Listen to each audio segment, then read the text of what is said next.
দুটা কাৰণত মানুহৰ টোপনি নাহে এটা হৈছে অতিপাত দুখত আৰু এটা হৈছে অতিপাত সুখত দুখত টোপনি নহাটো বাৰু বুজিব পাৰি সুখত কিয় টোপনি নাহে আমাৰ সকলোৰে একোজনকৈ প্ৰতিদ্বন্দ্বী আছে আপোনালোকে কথাটো কেতিয়াবা ভাবি চাইছেনে চাওক ই কিমান টকাৰ গাড়ী ললে বোলে 10 লাখ আমাৰ 15 লাখ টকা আনা ই কিমান টকাৰ আইগৰাকীয়ে কিমান টকা কাপোৰ আনিছে বোলে 10,000 আমাৰ 15,000 টকা আনা মনে মনে আমি কিছুমান প্ৰতিদ্বন্দ্বী সজাই তলত থাকোতে HMT ঘড়ী যেতিয়া ওলাইছিল নতুন নতুন আহিছে আৰু যোনে কেনেবাকে পিন্ধি আহিল নখোধালে কেনেকে থাকে কথা কৈ থাকে হাতটো চুকাই থাকে তাৰমানে আগতে খোদ বুঢ়ী মানুহ এজনীয়ে মাজতে আঙঠি এটা বনাই আনিলে কথাই কথাই এনেকে আছে কোনো নখোধে ঘৰৰ সন্মুখত এটা সৰু জুপুৰি আছিল জুপুৰিটো জুই লগাই দিলে আৰু বাটলে গৈ চিঞৰি আছে মোৰ ঘৰত জুই লাগিল গোটেই গাঁৱৰ মানুহ আহিছে দৌৰি বাল্টিত পানী চানি লৈ আহি নুমুৱালে কাষৰ মানুহগৰাকীয়ে কৈছে আইতা এই আপোনাৰ ঘৰটো বহুত পিছফালে এইটো অকণমান জুপুৰি এটাহে এই বাদ দিয়ক সেইটো বাৰু জুই চুই নুমালে কিন্তু আঙঠিটো কেতিয়া বনালে সেইটো কওক বুঢ়ীয়ে কৈছে ধেত মৰতি তই এইটো আগতে সোধা হ'লে ঘৰটো জ্বলাবলগীয়া নহয় যে এমত দুৰ্লভ জন্ম পায়া যিটো ভকতি কাছৰ লগতে কৈছে কাম্য কৰ্ম যত মিছা হেন জানি তাক বাঞ্ছা নকৰ কাম্য কৰ্ম কোনবিলাক কৰ্মৰ বহুত ভাগ আছে শাস্ত্ৰত ইয়াৰ লগত মিলা এটা আমি লওঁ কাম্য কৰ্ম কৰ্তব্য কৰ্ম নিষিদ্ধ কৰ্ম তিনটা বুজি লওক কৰ্তব্য কৰ্ম যিটো শাস্ত্ৰসন্মত যিটো আমি কৰা উচিত আপুনি যদি এজন শিক্ষক ক্লাছত ছাত্ৰ ছাত্ৰীক পাঠদান কৰাটো আপোনাৰ কৰ্তব্য কিন্তু আপুনি যেতিয়া ঘৰলৈ আহিব আপুনি কোনোবা সন্তানৰ পিতৃ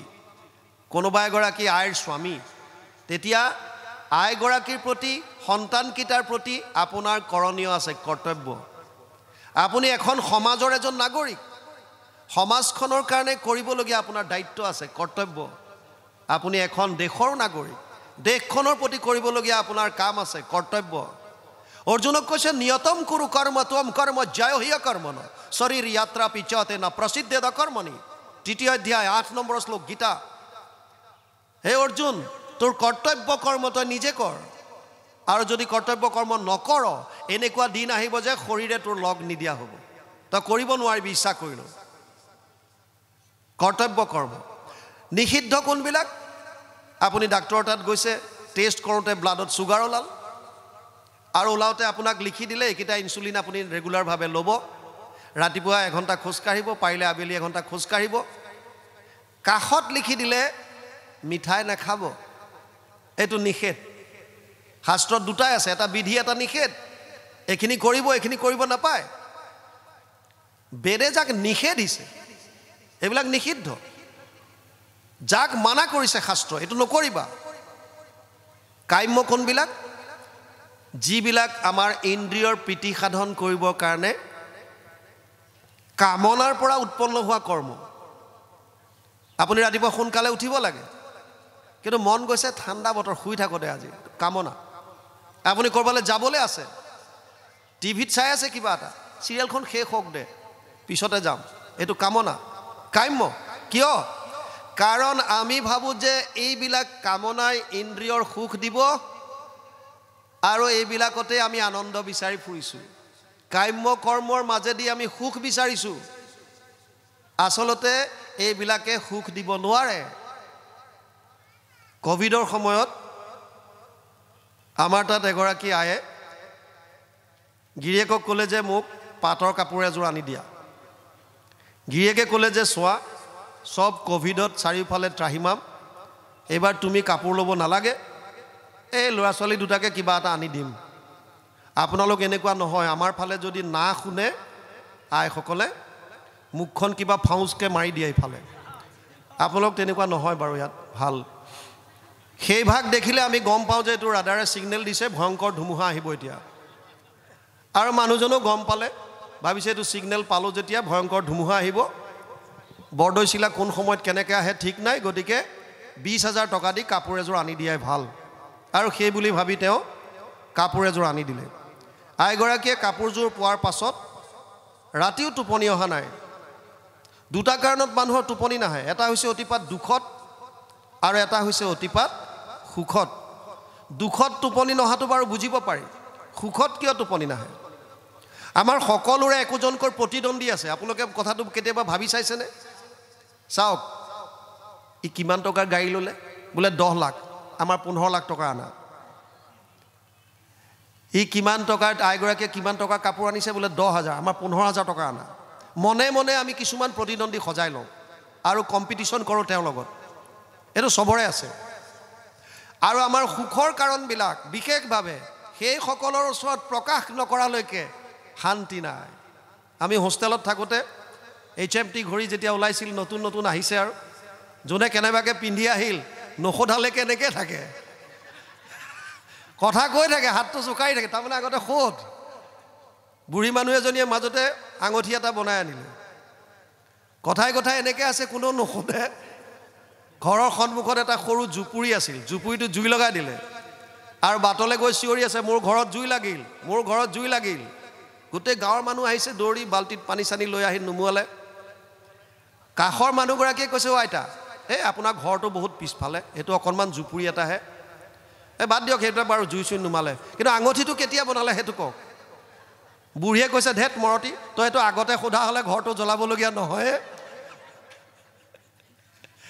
এই আইগৰাকীও ৰাতভৰ উচপিচাই আছে কিয় কাষত তেওঁৰ প্ৰতিদ্বন্দ্বীগৰাকী আছে যাক বাইদেউ বুলি সম্বোধন কৰে ভাবিছে ৰাতিপুৱাই উঠি মই এইগৰাকীক কেনেকৈ খবৰটো দিওঁ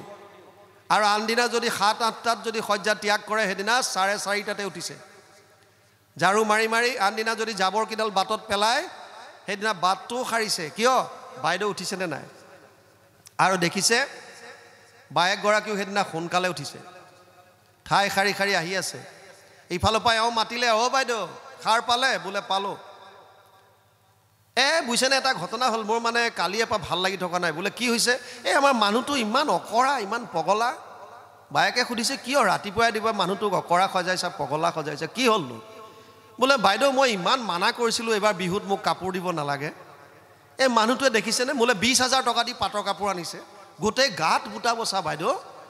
পূৰা ফুটাই দিলে ৰাতিপুৱাই বেলুনত হাৱা ভৰালে যেনেকৈ ফুলি থাকে তেনেকৈ ফুলি আছে পিছে যাক শুনাই আছে তেওঁৰ গিৰিয়েকজনো আমাৰ দৰে পাৰামিলিটাৰীত কাম কৰে 2 মাহৰ ছুটি লৈ আহিছে ঘৰলৈ গুৱাহাটীৰ পৰা লৈ আহিছে ঘৈণীয়েকলে কাপোৰ এযোৰ আৰু সিফালৰ পৰা বায়েকে কৈছে আমাৰ এওঁ আহিছে ছুটিত 2 মাহৰ ছুটি লৈ মোলৈও কাপোৰ এযোৰ আনিছে প্ৰথম ঝাটকা লাগিলে আৰু কৈছে আচ্ছা কিমান ল'লে বায়েকে ক'লে 25,000 এইফালে ফুটিলে বেলুন টপ চেছ কিয় আপোনাৰ যিযোৰ 20,000 টকাৰ কাপোৰে সুখত ৰাতিটো টোপনি আহিবলৈ দিয়া নাছিল বেলেগৰ 25,000 টকাৰ কাপোৰ আহোঁতে আপোনাৰ সুখটো ক'লে গ'ল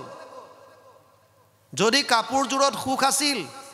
তেতিয়াহ'লে তেওঁৰ 25,000 বাদ দিয়ক 50,000 টকীয়াও যদি কাপোৰ আহি যায় আপোনাৰ সুখটো থাকিব লাগিছিল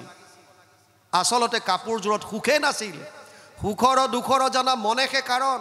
মনৰ সংস্কাৰে আচৰয় কৰ্মগণ কেৱল মন